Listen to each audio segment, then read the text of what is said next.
Hello everyone, it's Josh here, and I just wanted to make a really quick video to explain exactly how to complete a sleep diary. Now, I'm in sunny Portugal at the moment, so please do forgive me if there's any background noise. But basically in this video, I just wanted to take you through a really quick overview, and we'll do it in real time. I've got my iPad here so we can complete it together, on the sorts of questions you'll be asked in the sleep diary, the sort of way in which you complete it, and any additional information that you might want to add. In case you didn't know, a sleep diary is usually considered sort of the foundation assessment tool used for many sleep problems. It's really helpful. It can be done really quickly. Importantly, it's done by you and it's done in real time.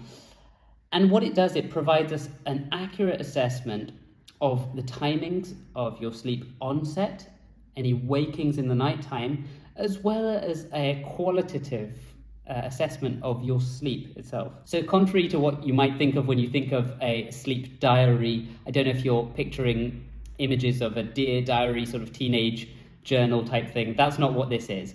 It's very much a useful tool used to both diagnose and keep active management of your sleep condition. And it can be used throughout treatment to even keep an eye on whether your treatment is effective or not. I guess the 2 points to really reiterate here before we get going is, number one, this is a day-by-day, night-by-night account of your sleep. So what that means is that each morning you will complete this sleep diary within half an hour of getting out of bed. You usually will put the sleep diary in a space that is not your bedroom, but somewhere that you will go to each morning regularly. So have a little think about that as we do this. Have a little think of where you might keep your sleep diary, where you go each morning within about half an hour of getting out of bed, and keep your sleep diary, print it off. I'll leave a link in the description below. Print it off and keep it with a pen or pencil there to complete. The second point is that really this is not an exact science. It is an accurate tool, but it's more of an art, and best guesses are absolutely fine. In fact, that's exactly what we want. We want your best guesses. We don't want you staring at clocks. We don't want people agonizing over the exact timings of their sleep. In fact, that's counterproductive. So let's get going with this in real time then. So to begin with, you pop your name on the top. Okay. And you pop down the date of day one. So that could be today's date, for example. So let's put down today's date. And we say, at what time did you go to bed last night? So let's say it was 10 p.m. last night. That was the time in which you physically got into bed. So we put 10 o'clock here. I'm using the 24-hour clock because we're here in the UK and that's typically what we use. But, you know, it doesn't really matter if you're in the States, for example. If you find it easier to jot down 12 p.m. or 10 p.m., whatever's easiest, that's fine. It's just whatever makes most sense to you, and the calculations are still very doable either way. So the next question is, after settling down, how long did it take for you to fall asleep? Now this question is the one that trips a lot of people up because they think, hang on a second, I don't know, I was falling asleep, I wasn't looking at the clock. But this is where your best guess comes into play.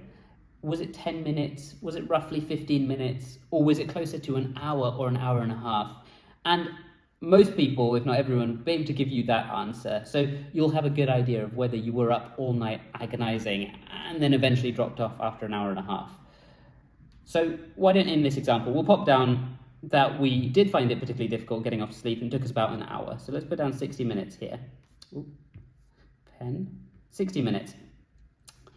After falling asleep, about how many times did you wake in the nighttime? So how many times did you wake after actually falling asleep? Some people don't wake up at all during the nighttime. Oh, well, that's not entirely true. Most people actually do wake into very light sleep that they're just sort of unaware of and don't recall the next morning. But we're not talking about that here. We're talking about those wakings where you were aware and you were awake, and usually they will be for longer than a period of 5 minutes or so, but they might not be. So let's say I woke up last night 3 times. And that it was, a difficult night. I was up 3 times. And I like to put at this point, question number 4 asks, after falling asleep, for how long in total were you awake during the nighttime? So this is a bit of a difficult question for some people. how long in total were you awake during the nighttime? And so if you've woken up 3 times in the nighttime, what you want to do is break that down into each time you were awake. So let's say the first time I was awake for 15 minutes, and then I got back to sleep. And the second time I woke up, I was awake for a lot longer, 45 minutes. And the third time I woke up, I was awake for about half an hour. So if you add that up, you get a grand total of about 90 minutes there. And again, it's not an exact science. A best guess is absolutely fine. Number 5, at what time did you finally wake up? So this is the time at which you finally woke in the morning, and usually this means that you did not then get back to sleep at all during the daytime, although some people obviously do sleep in the daytime as well. So let's say I woke up at 5:30 in the morning, and okay, and what time did you get up? So this is a different question to what time did you wake up. What time did you wake up is what time did you open your eyes, what time were you aware of being awake. What time did you get up is the moment your feet hit the floor and you got out of bed. So in this example, let's say that I was up at about 5:30 in the morning, but I actually got out of bed around 6:30. So we jot that down, 6:30. Number 7, how long did you spend in bed last night from first getting in to finally getting up?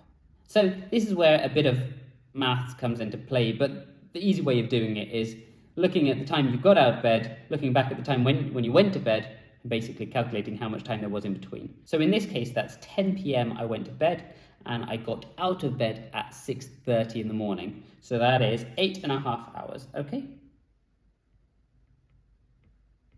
And number 8, how would you rate the quality of your sleep last night?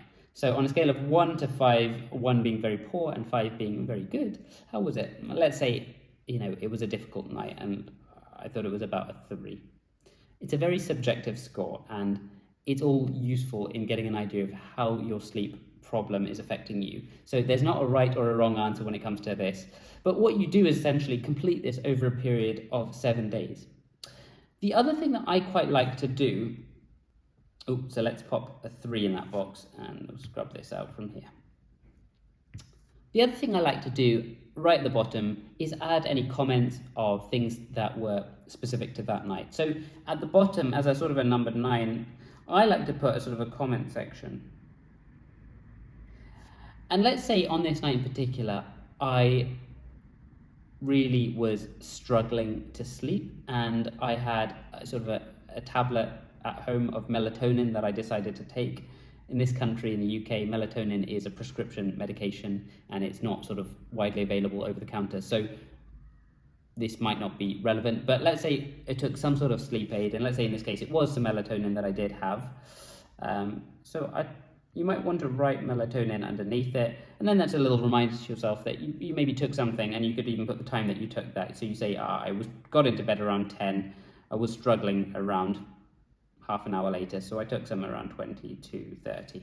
And that gives you a better idea of whether there was anything else that might have influenced the timings and the wakings and the quality of your sleep on that particular night. So like I say, you carry on this sleep diary for a period of 7, 10, 14 days in some cases, and go and see your healthcare professional, who will then be able to go through this diary with you and pick it apart and look for any patterns, look for any themes that are emerging. And all of this is with the purpose of diagnosing and managing and monitoring your sleep condition. So that's the end of the video. It was always going to be short. There's not huge amounts to talk about here, but it is a crucial part of most sleep assessments. So I hope that was helpful. Do let me know if you've got any comments or questions by leaving a little comment down in the box below. But otherwise, I'll see you in the next video. Bye!